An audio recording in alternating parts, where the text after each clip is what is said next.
Earlier on the show this morning, and joining us right now, Congressman Kanjorski, the chairman of that committee, who's going to be hearing from Mr. Liddy at the hearing later today. Congressman, good to have you back. Very good, Carl. Pleasure to be here. You heard Congressman Garrett talk about the outrage. I mean, I think... I didn't hear the outrage, but I assume you may be outraged. Well, I think some might argue that's because there was a lack of oversight and attention. Some might argue it's because we had hours to refund this company that was in dire trouble over the weekend. Is the point today to look for solutions or to use Liddy as a punching bag?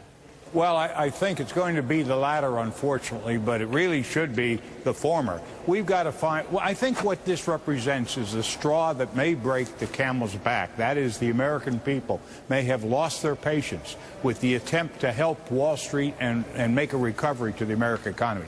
That would be tragic.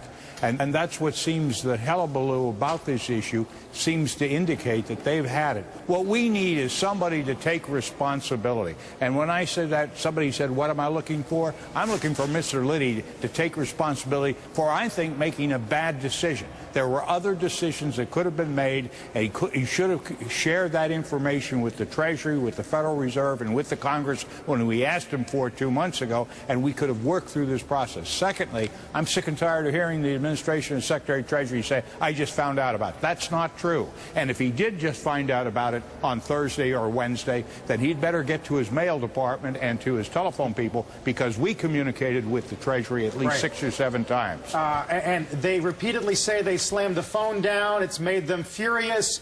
But we still can't figure out why, if you own 80% of a company, why you need to take the word of a man who appears to be in charge, and that's Ed Liddy. Why does he have his hand on the steering wheel and not Treasury?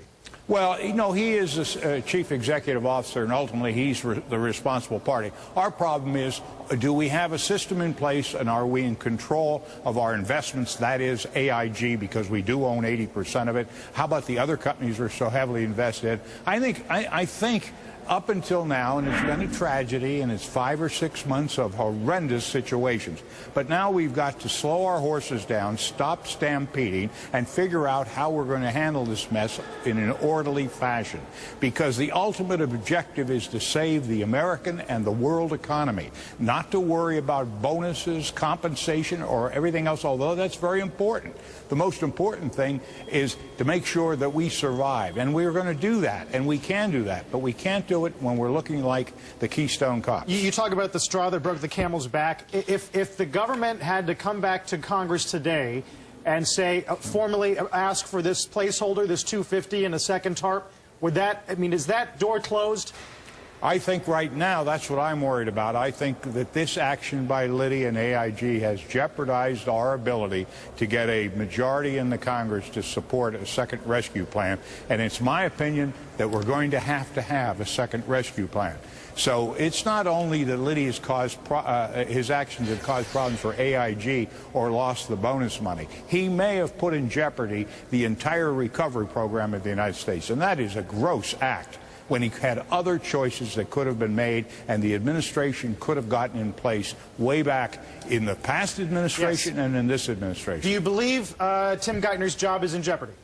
Oh, I don't know. That's a call of the president and him. But I don't think the American people, it's all up to the American people. When are they going to turn us off? When are they going to say that we can't rely on these guys, we can't trust these guys? If that happens, then we're all in jeopardy. Not only the Secretary's job, but all of us, because our economy fails, none of us will have jobs. Congressman, why is Ed Liddy in the position where he could have the entire fate of this bailout resting in his hands? We asked earlier today, if the government owns 80% of AIG, why isn't the government sitting either with something like the cars are that we see in Detroit? Why aren't there government people sitting on the board?